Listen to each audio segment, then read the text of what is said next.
1 2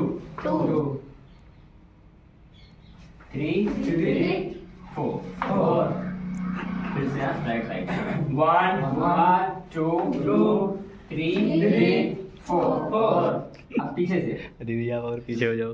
right पीछे हाँ 1 2 3 4 जाना है आना 1 2 3 4 पीछे से 5 6 7 8 समझ में आया?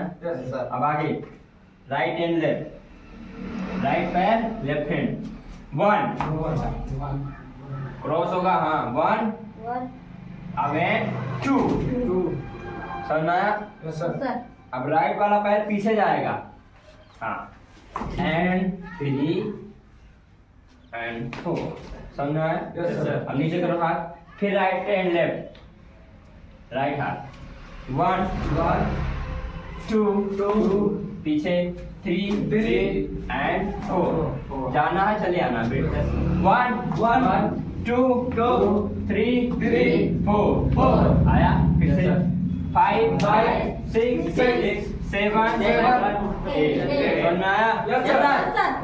आगे 1 आओ डाउन एंड 2 3 एंड 4 1 2 3 4 याद रखना 4 बार है। आगे जाएंगे तो खोलेंगे पैर को ऐसे 1 पैर चिपकाओ अब पीछे लाएंगे फिर खोलेंगे 2 पैर चिपकाओ लेफ्ट वाला आगे निकालो 3 चिपकाओ फिर पीछे लाओ 4 चिपकाओ समझ में आया? यहाँ तक समझ में आया? आगे राइट साइड को जंप करेंगे 1 अब लेफ्ट साइड 2 राइट 3 अब चेंज करेंगे चेन एंड 4 समझ में आया? अब फिर लेफ्ट नीचे राइट ऊपर 1 2 3 चेंज एंड 4 समझ में आया? एक बार याद रखना पहले राइट नीचे जाएगा लेफ्ट ऊपर आएगा 1 2 3 चेंज एंड 4 समझ में आया? अब 5 6 7 चेंज एंड 8 समझ में आया? और पीछे आओ और चलो बेटा